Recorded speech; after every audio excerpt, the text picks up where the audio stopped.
تھوڑی سی کنفیوژن ہوئی ہے. میں جج صاحب کو دوبارہ بتاؤں گی کہ اب ہمیں 1 سال ہو گیا ہے، جتنی عدالتیں ہم نے دیکھ لی ہیں، ہمیں لاء کی ڈگری ملنی چاہیے، سیاست کی نہیں. میں آپ کو بتاؤں، عمران خان ہمیشہ یہ بات کرتے ہیں کہ اگر ہماری عدالتیں انصاف دیں گی تو یہاں پہ کوئی ایسی صورتحال نہیں آئے گی. تو اب ہم یہ اپنی عدالتوں سے امید رکھے ہوئے ہیں کہ اگر یہ لوگوں کو انصاف دیتی رہیں گی تو کوئی ایسی فکر کی بات نہیں ہے. کوئی پرنسپلز ہوتے ہیں، آپ جو ہے اور ادھر بھیک مانگنے، جو کہ پاکستان کے عوام نے جو مینڈیٹ پاکستان تحریک انصاف عمران خان کو دیا تھا اس کو آپ نے چوری کر لیا، اور کوئی شرم بھی نہیں ہے. آپ کیسے پہنچ جا سکتے ہیں جو کہ ایک چیز آپ نے کمائی نہیں ہے، کیسے آپ دوسرے کی وراثت میں آپ چلے گئے ہیں؟ یہ خیراتی جو سیٹیں ہیں، یہ خیراتی سیٹیں، میں آپ کو بتاتا ہوں چیئرمین صاحب، I am about to finish by the way, کہ یہ سر یہ جو بل آیا ہے، اس is basically a direct attack on Supreme Court of Pakistan. ان کو پسند نہیں ہے کہ یہ تو انصاف کرنے والے ججز ہیں، تو اب اس کا راستہ کیسے روکا جائے؟ اگین یہ پارلیمنٹ یوز ہوتی ہے، یہی اپر ہاؤس یہی لوور ہاؤس استعمال ہوتا ہے ٹو فیسیلیٹیٹ. دیکھیں، آپ کو ایک جھوٹ بولنے کے لیے 100 جھوٹ بولنے پڑتے ہیں، ایک چوری کو چھپانے کے لیے آپ کو 100 طریقے استعمال کرنے پڑتے ہیں. اب سر دیکھیں، یہ چیز بنیادی طور پہ کیا شو کرتی ہے؟ یہ شو کرتی ہے کہ ہر وہ طریقہ استعمال کیا جا رہا ہے جس سے کہ جو عوام نے فیصلہ کیا ہے اس کو کس طریقے سے مینیپولیٹ کیا جائے، اور کس طرح سے وہ کینڈیڈیٹس جو کہ فارم 47 کے ذریعے آئے ہیں، جو آج کل بڑی پریس کانفرنسز کر رہے ہیں اس آج کے بل کی مدح میں، وہ لوگ ہیں جو کہ بری طرح ہارے ہوئے تھے اور آج انہوں پارلیمنٹ میں بیٹھے ہیں. اس سے سر ہوتا کیا ہے؟ اس سے ہوتا یہ ہے کہ جب عوام ان لوگوں کو الیکٹ کرتی ہے جو کہ انہوں نے بھیجا ہوتا ہے، اور اس کی جگہ جب دوسرے آ جاتے ہیں تو ان کی تو عوام سے نہ ان کی عوام کی بیکنگ ہوتی ہے، نہ عوام کی وہ خیال رکھتے ہیں. وہ ظاہر ہے کہ اپنے کمپرومائز ہوتے ہیں، تو وہ ظاہر ہے وہ سر بھی نہیں اٹھا سکتے، اس لیے کہ ان کے جو فارم 45 ہے وہ پڑے ہوئے ہیں، ان کو پتہ ہے کہ یہ ان کی کیا حیثیت ہے، تو نتیجتاً وہ چینج کر دیا جاتا ہے. پھر اب جو سپریم کورٹ نے ایک فیصلہ دیا، آج کے بل کی طرف آتے ہیں جو کہ بڑے اسی چوری کی طرح اندر داخل کیا گیا اس ہاؤس کی پروسیڈنگز میں جس طرح کے ہے یہ بل. یہی ریفلیکٹ کرتا ہے کہ جب آپ ٹھیک کام کرو گے تو آپ چھپ کے نہیں کرو گے، آپ گھومتے گھماتے نیچے ہوتے ہوئے نہیں آئیں گے، آپ ڈائریکٹ آئیں گے. لیکن آپ کو چونکہ متہ ہے کہ یہ بل بدنیتی پہ مبنی ہے، آپ نے کیا کیا کہ سپریم کورٹ نے ایک فیصلہ دیا جس میں کہ میجورٹی ججز انہوں نے یہ فیصلہ دیا کہ پاکستان تحریک انصاف پولیٹیکل پارٹی ہے، تھی اور انشاءاللہ رہے گی.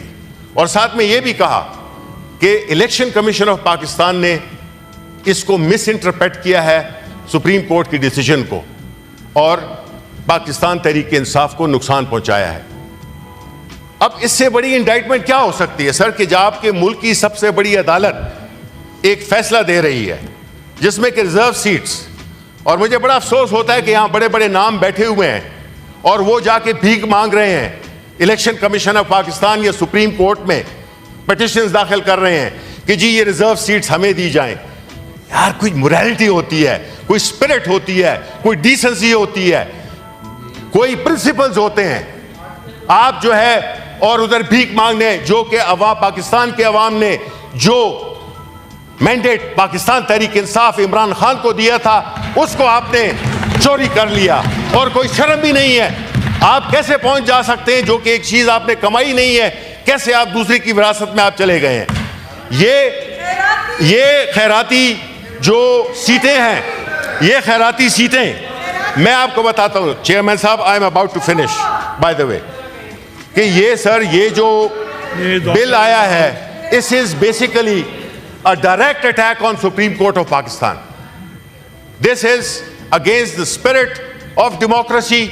This is a blatant, direct, a shameful attack on the majority of judges who have given a different majority. انہوں نے فیصلہ دیا اور آپ مائنورٹی ججز کے فیصلے کو امپلیمنٹ کرنے جا رہے ہیں. ان کے فیصلے پہ آپ اپنی یہ لیجسلیشن بیس کر رہے ہیں. یہ لا منسٹر صاحب، یہ قانون کے آپ رکھوالے ہیں. اس ملک میں آپ نے رول آف لا کو پروموٹ کرنا ہے. آپ نے پاکستان کے عوام کی خدمت کرنی ہے. آپ ایک ایسے سلسلے میں لگ گئے ہیں جس سے کہ دیکھیں ہسٹری بڑی ظالم ہوتی ہے. وہ چیزوں کو بھولتی نہیں ہے، نہ لوگوں کو بھولتی ہے. آج ہم جسٹس منیر کو کس نام سے یاد کرتے ہیں؟ میں امید کرتا ہوں کہ آپ یہ ذہن میں رکھیں گے کہ آپ ایک ایسی لیجسلیشن، ایک ایسا کام کر رہے ہیں جو کہ اس ملک کے جو تاریخ ہے اس میں سب شرمندہ ہوں گے. کہ ایک وقت یہ بھی تھا کہ سپریم کورٹ کے معزز میجورٹی ججز 8 تھے، 11 ججز، اور آپ مائنورٹی کا فیصلہ وہ کر رہے ہیں. مائنورٹی کے اس پہ آپ فیصلہ دے رہے ہیں. آپ اس میں ایک امینڈمنٹ کر رہے ہیں. یہ تو بڑے افسوس کی بات ہے. بیسیکلی بات یہی ہے کہ آپ صاف کہہ دیں کہ جی پی ٹی آئی کے مینڈیٹ کو ہم نہیں مانتے ہیں، اور چاہے قانون ہو، آئین ہو، ہم کسی چیز کو نہیں مانتے ہیں. ہم یہ کہتے ہیں کہ جو یہ ہماری سیٹیں ہیں جو کہ ہمیں دی گئی ہیں، پروپورشنل ریپرزنٹیشن، اس کی ڈیفینیشن بھی ذرا پڑھ لیں جو ہمارے وکیل دوست ہیں کہ پروپورشنل ریپرزنٹیشن کا مطلب کیا ہے. اور آیا ایسے ہو سکتا ہے کہ جس کی ایک سیٹ ہو اس کو 3 ریزرو سیٹس مل جائیں؟ یہ تو بڑے شرم کی بات ہے سر کہ ہم ایسے قانون بنا رہے ہیں. ان جج صاحب نے، میں یہ کہہ سکتی ہوں کہ جو 1 سال کوئی ہلچل نہیں ہوئی سوائے اس چیز کے کہ ہم حاضری لگاتے تھے اور اپنی پری اریسٹ بیل ایکسٹینڈ کرتے تھے، لیکن جج صاحب نے آج کارروائی شروع کر دی ہے. اور کیونکہ ہم نے ان کو کہا کہ جج صاحب سے کافی اپیل کی کہ آپ یہ سماعت شروع کر دیں. اگر ہم مجرم ہیں تو ہم لوگوں کو جیل میں ڈال دیں، اگر مجرم نہیں ہے تو ہمیں رہا کر دیں. یا لیکن جو سب سے زیادہ مسئلہ رہا ہے کورٹس کے اندر، وہ انویسٹیگیشن آفیسر پیش ہونے کی زحمت ہی نہیں کرتے تھے. آج انہوں نے پابند کیا جج صاحب نے کہ آئے انویسٹیگیشن آفیسر، اور کئی لوگوں کی جب انہوں نے پوچھنا شروع کیا ان کے بارے میں تو کافی لوگوں کو آج ریلیف ملا ہے. ان کو بیل بھی ملی ہے اور کئیوں کو میں کیا کہتے ہیں ان کو بے گناہ ان کو کر دیا ہے. ہمارے کیس میں جج صاحب نے کہا کہ دوبارہ ہم 1 بجے شروع کریں گے. تو ایک ایس پی صاحب رانا زاہد ہیں، وہ تشریف لے کر آئے. انہوں نے کہا کہ حالانکہ وہ کہتے ہیں کہ میں اسی پوسٹ پہ ہوں پچھلے 1-1.5 سال سے، تو ہم نے ان کو کہا کہ ہم تو 2 دفعہ شامل تفتیش یا 3 دفعہ ہو چکے ہیں، تو آپ کے پاس تو رپورٹ ہوگی. میں نے ان سے پوچھا تو انہوں نے کہا کہ مجھے جا کر رپورٹ پڑھ لوں میں پہلے. تو جج صاحب نے بھی اندر چلے گئے. انہوں نے کہا ہم بھی انتظار کرتے رہے. وہ رانا زاہد صاحب ایس پی صاحب گئے، واپس ہی نہیں آئے، تو وہ تو چلے گئے. تو جج صاحب نے جب کاغذ کھولے تو ان کو پتہ چلا کہ 4 جون 2023 میں ہم ایک اور اسی کیس میں نامزد ہیں. ہمارا سپلیمنٹری کیا کہتے ہیں اس کو، سپلیمنٹری اسٹیٹمنٹ پہ ہمارے نام آ گئے ہیں. تو ہمارے لائر اس وقت ساتھ کھڑے میں یہ تیمور ملک صاحب اور رانا مدثر صاحب، یہ ساتھ کھڑے میں. انہوں نے ہی تیمور صاحب ہائی کورٹ میں گئے تھے 15 جون کو 2023 میں، اور ہائی کورٹ میں انہی تفتیش والوں نے سبمٹ کیا تھا کہ ہمارے اوپر کوئی کیس نہیں ہے. تو اس کا مطلب ہے یا ہائی کورٹ میں انہوں نے جھوٹ بولا ہے، یا جو آج جج صاحب کے پاس انہوں نے بیک ڈیٹ کر کے ہمیں سپلیمنٹ میں شامل کیا ہے، یا وہ جھوٹ ہے. تو میں نے یہ بالکل پوچھا جج صاحب سے کہ اگر میں آپ کے سامنے غلط کاغذ دیتی آج تو میرا جرم بنتا ہے؟ تو جج صاحب نے کہا بالکل آپ کا بنتا ہے. اور میں نے پوچھا اگر انویسٹیگیشن آفیسر جعلی کاغذ آپ کے سامنے رکھے اس کا بھی جرم بنتا ہے؟ انہوں نے کہا اس کا بھی جرم بنتا ہے.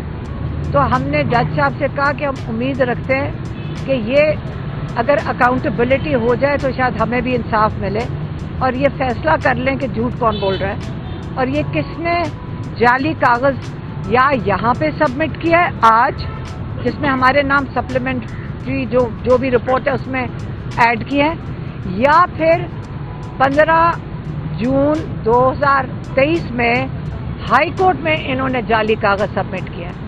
یہ اب جج صاحب انشاءاللہ انہوں نے کہا کہ اس چیز کا انتظار کریں تو ہم اس چیز کا انتظار کر رہے ہیں اور ہمارے لائرز کے کہنے پہ ابھی وڈرا نہیں کر رہے کیونکہ جو نئی ایڈیشن ہوئی ہے ہم 3 سپٹمبر کو جج صاحب نے کہا میں بالکل تفتیشی افسران سے یہ سوال پوچھوں گا تو ہم اس کا انتظار کریں گے. بنگلہ دیش جیسا انقلاب آپ کیا پاکستان میں بھی دیکھ رہی ہیں اور صورتحال آپ کس طرف جاتی دیکھ رہی ہیں؟ کل سوابی کا جلسہ بھی بڑا زبردست ہوا ہے تو آپ کیا سمجھتی ہیں؟ میں آپ کو بتاؤں عمران خان ہمیشہ یہ بات کرتے ہیں کہ اگر ہماری عدالتیں انصاف دیں گی تو یہاں پہ کوئی ایسی صورتحال نہیں آئے گی.